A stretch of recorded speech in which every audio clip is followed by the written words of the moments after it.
Hey there, this is Jamie.Pelaez and it's day 44 of my 90-day vlog challenge. I just want to give you a quick update before I go over some juicy information that will help you in your business in regards to your communication and your social media stuff. So, all right, first things first, day 2 of the virgin diet. How's it going? Personally, I'm okay with it. I think because I'm so excited to get rid of all these issues that I've been having for so long that no matter what I do, it just doesn't seem to fix it. That excites me, especially after I took that test. And if you don't know what I'm talking about, you can go watch my video from yesterday. There will be a link down below, or you can go, look on Profit and Knowledge and find it about the JJ Virgin Diet.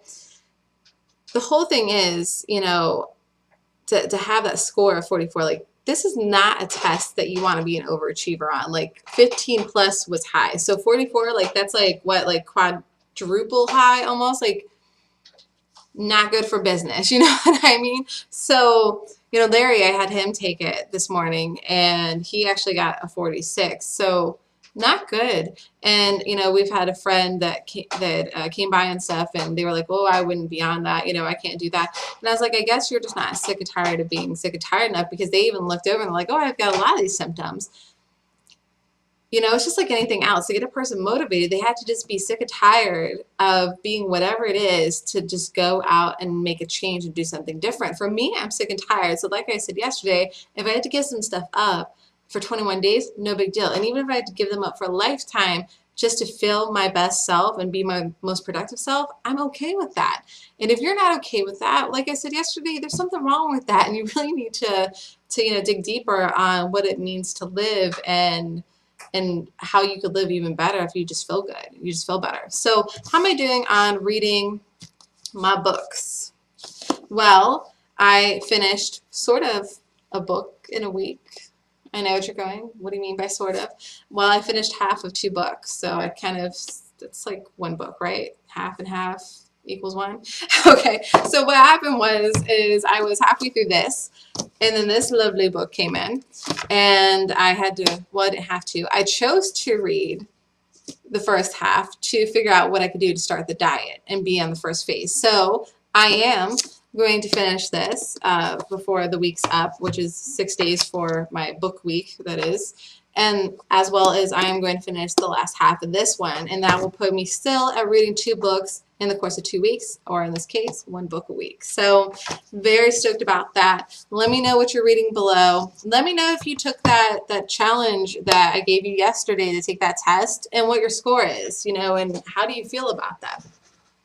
Or like I said, if you've already had some of those food intolerances and you've taken them out of your life, like how much of a difference did it make in your life? I'm really interested to find out and see what's going on with you. So all right, getting back to a business tip that I learned a few days ago. Well, I actually already knew about it, but I think what happens as entrepreneurs, especially if you're just getting started out or you're doing most of the stuff on your own, is you get overwhelmed. So you start looking at ways to automate what you do more efficiently. And that's okay. There's nothing wrong with automation to an extent, or being more efficient. But there's a right way and there's a wrong way. There's a way that's actually helping your business, and then there's a way that's actually hurting your business. So one of the biggest pitfalls is people, and I'm not gonna lie, guilty as charged. I've done this before. There's been times where I didn't do this and times where I have, and now I'm just not going to do it because I realize, yeah, you do get more engagement when you do this. And now you're going, okay, Jamie, get to the point. So let's get to the point. All right. So when you're doing social media, if you're dealing with Facebook, you're doing Twitter, you're dealing with Google+, you're dealing with YouTube, whatever, whichever ones you're using, doesn't matter. You need to curtail your message for the specific things. Or Instagram, another great example. You don't want to say, like, okay, let's say you post a photo on Instagram and then you add the tags and stuff like that. Awesome. Well, most people will take that and automatically have it because it'll let you in the app on your phone. Go to Twitter, Flickr, Facebook, and Foursquare, right?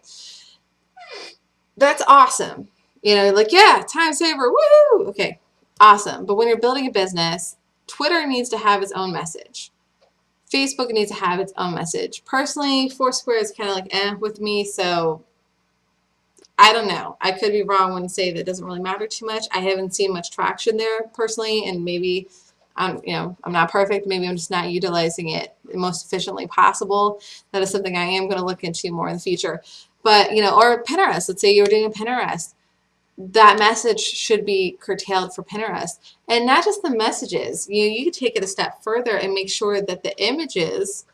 If you're doing, different like images and stuff like that that are originally for Instagram, and then you want to curtail it towards, Pinterest and so on and so forth, pay attention to the dimensions and stuff and make sure it's going to look right.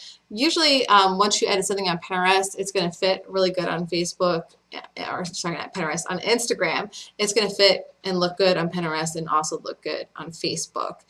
Other platforms a little bit different. But the reason you want to curtail your message for those platforms is what's going to happen if a person's on your Facebook and they're on your Twitter and they're on your Pinterest and they're on your Instagram and they keep seeing just the same message over and over and over again.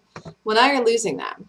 And they're also feeling like maybe there's not like a big deal for them to be connected with you on all those platforms because you're just throwing the same stuff out all the time. There's no real engagement. There's no like, hey, this message is especially for me because I'm here on Twitter with this person. You see what I'm getting at? So you want the people that engage with you on these things or find you on these things or see your content because you did your keywords right and your hashtags right, you want them to think that that message is especially for them and make it engaging towards them and towards the format. A prime example, this is what I was doing. This was like a couple months back ago and I stopped doing it, is I was tagging some of the most popular Instagram tags to get more likes from people that weren't following me and to get more interaction. That part was okay. But where it broke down, and I even thought about this, I'm like, does this make sense that I'm putting this on Facebook like that? Because then I had like, Insta Good and Insta Daily and different things like that, Insta Love. And, well, those tags aren't relevant to Facebook.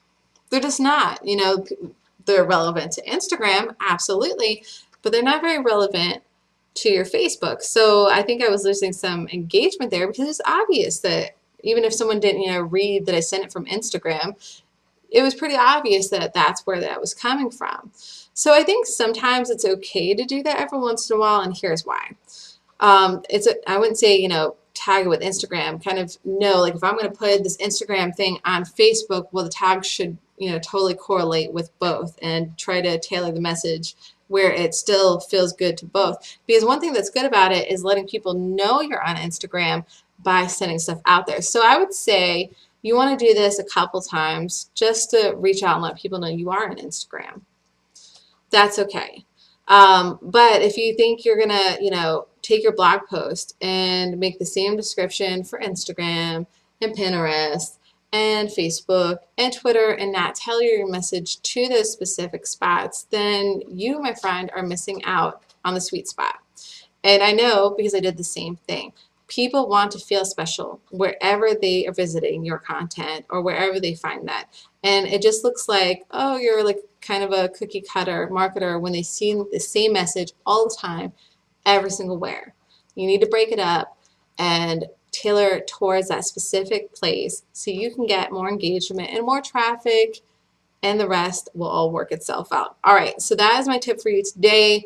Tailor your messages specifically for the platform that you are putting it on. Don't just copy and paste, and don't just rely on automation. It'll take you a few seconds longer, maybe a minute longer per post or video that you're sharing, but the results, however, are totally worth it. All right, I'll see you guys tomorrow. Bye for now.